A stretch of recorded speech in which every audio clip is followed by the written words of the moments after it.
Bonjour, nous sommes le mardi 31 mars.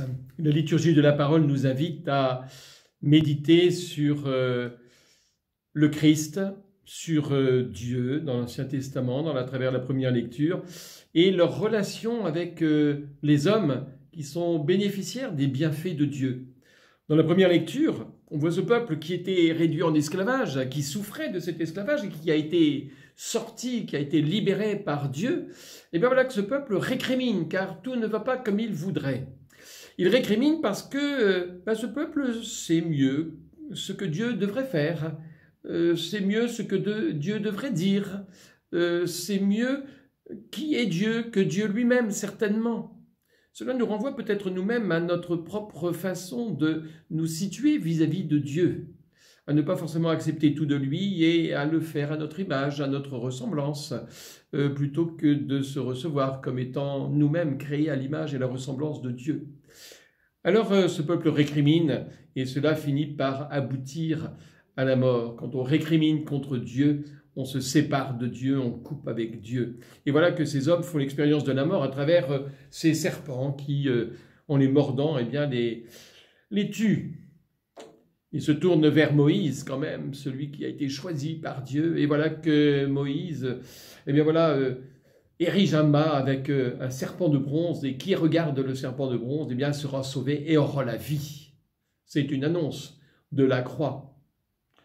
Cette croix auquel le Christ fait référence dans l'Évangile, qu'il cite lui-même dans son dialogue difficile avec les pharisiens.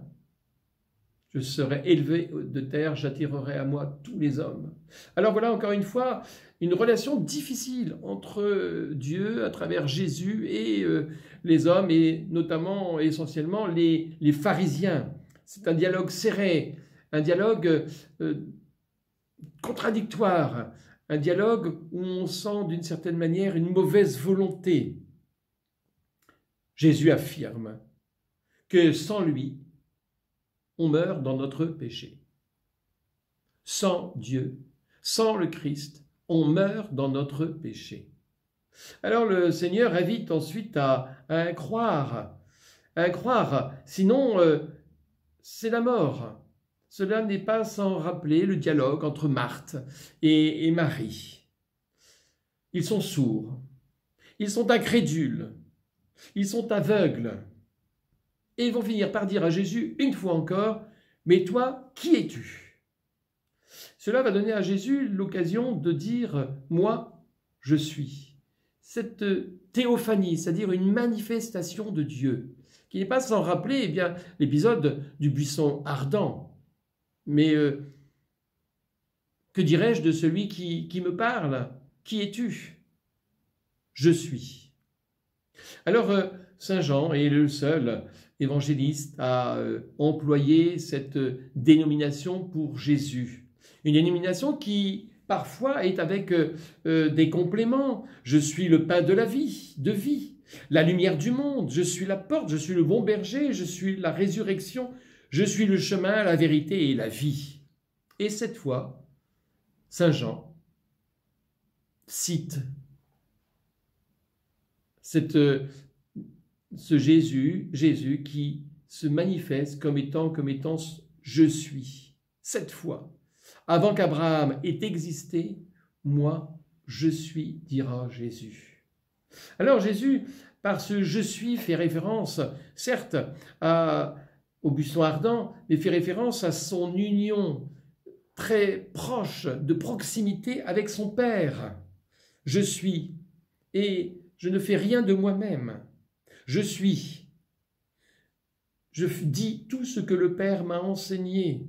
Je suis.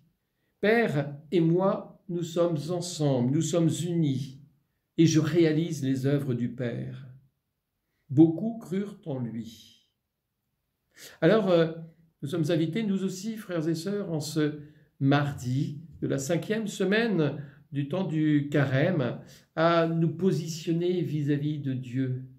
Nous le questionnons parfois, nous le remettons en cause, nous l'arrangeons à notre manière pour expliquer les événements ou justifier notre attitude.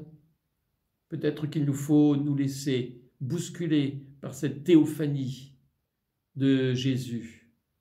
Jésus qui nous redit combien, sans lui, nous sommes morts. Mais que si le péché nous atteint, alors si nous fixons notre regard sur le Christ en croix et que nous le confessons Fils de Dieu, mort et ressuscité pour nous, alors nous aurons la vie éternelle en plénitude.